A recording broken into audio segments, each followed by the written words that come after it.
Welcome to the Hello Irlandia weekly news.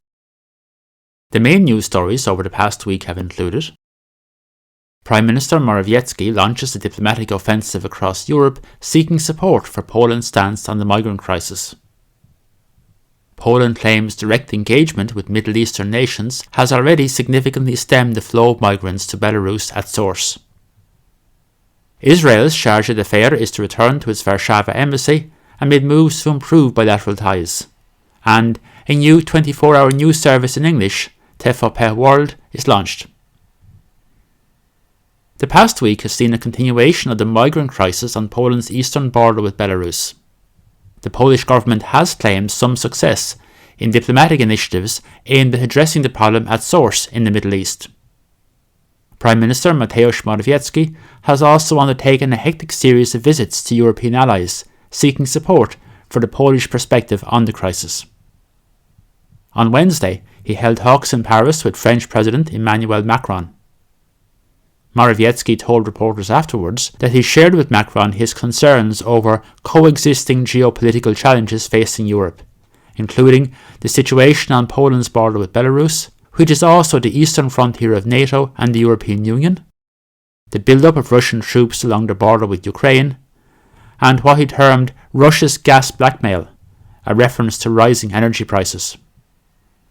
Morawiecki claimed that Macron underlined several times that our views of these risks, of the events happening around us, are very similar. Following his visit to Paris, Morawiecki travelled to Slovenia, which currently holds the rotating presidency of the EU, for talks with Prime Minister Janez Janša, viewed as an ally of Poland in many of its disputes with the European Union institutions over issues of national sovereignty and the so-called rule of law. Today, Morawiecki held talks in Berlin with the outgoing German Chancellor Angela Merkel and her expected successor Olaf Scholz. The series of engagements had kicked off on Sunday with visits to the Baltic states of Estonia, Latvia and Lithuania, before attending a Visegrad Group summit meeting and visiting Croatia on Tuesday. Speaking at the Visegrad Group summit in Budapest, Morawiecki claimed that Poland's diplomatic offensive is having a positive effect on the situation, with fewer migrants wanting to cross illegally into the EU now arriving in Belarus. He commented that our coordinated diplomatic offensive is already bringing results. Morawiecki said that talks had taken place with numerous Middle Eastern leaders, including the Iraqi Prime Minister, and that, as a consequence, the influx of migrants into Belarus is currently much smaller than at its height 2, 3 or 4 weeks ago. And this is important because it's the first step towards diffusing the crisis created by Belarus. As part of the diplomatic push, Deputy Foreign Minister Paweł Jablonski held talks with his opposite numbers in the United Arab Emirates and Qatar. Most of the migrants attempting to cross into Poland from Belarus originally come from the Middle East. At the border itself, the past week has seen more of the same. On Wednesday, the border guard reported a further 3 major attempts by groups of migrants to cross illegally into Poland.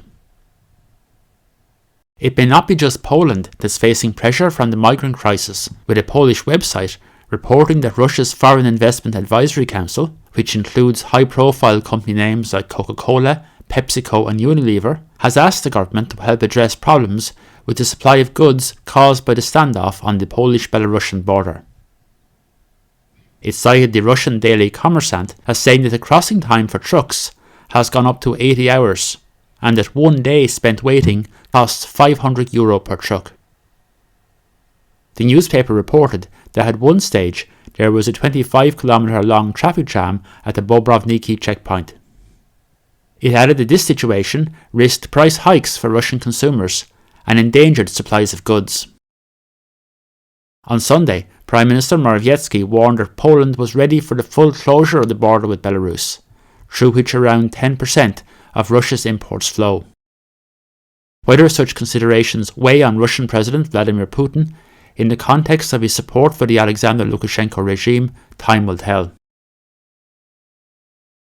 In a sign of the general instability in the regional security situation, yesterday the US Embassy in Kiev issued a notification for detention of its nationals, saying that US citizens are advised of concerning reports of unusual Russian military activity near Ukraine's borders and in occupied Crimea.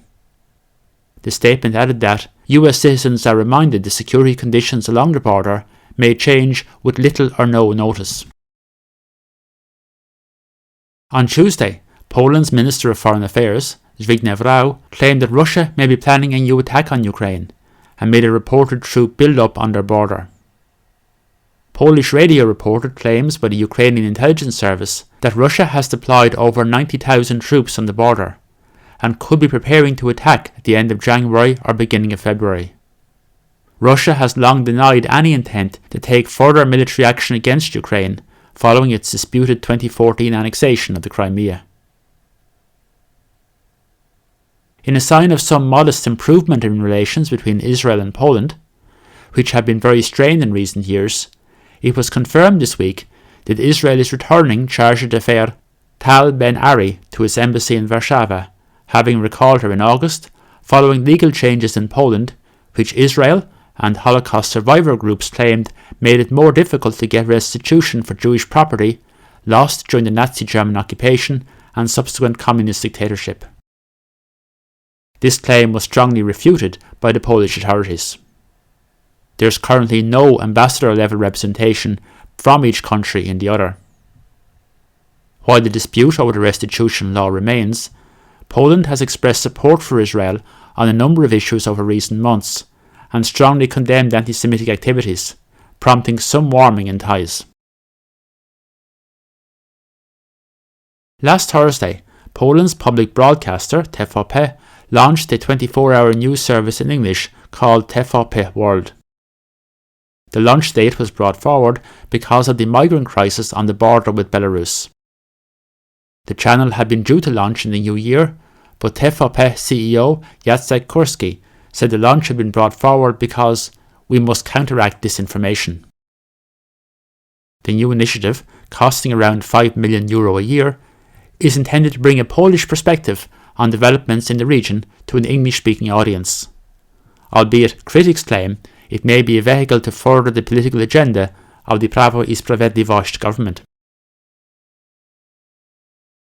Well, as 1 year moves towards a conclusion, some things do indeed seem to repeat themselves. On Monday, soccer's world governing body FIFA announced the shortlist for their Best Men's Player Award for 2021. Once again, the nominees include Polish international and Bayern Munich player Robert Lewandowski, who of course won the award last year.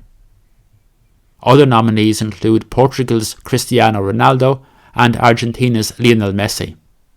The winner will be revealed at an online ceremony on January 17th.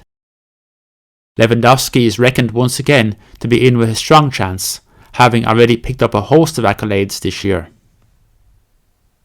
Poland is set to get a new state holiday on December 27th to commemorate the successful uprising against German rule in Western Poland at the end of the First World War. On Tuesday, President Andrzej Duda signed into law the National Day of the victorious Greater Poland Uprising. The signing ceremony took place in Poznan, which was the principal city in the Greater Poland region, and the place where the uprising began. The date marks the start of the uprising in 1918. By mid-January 1919, Polish forces were in control of most of the area, with it subsequently being incorporated within the frontiers of the new Polish state under the terms of the Treaty of Versailles. However, unfortunately, the new official holiday will not be a day off work, with Duda saying in September, when he announced his intention to introduce the holiday, that the hard-working and organised people of that part of Poland would not want one. I'm not quite so sure of that. That's all for this week.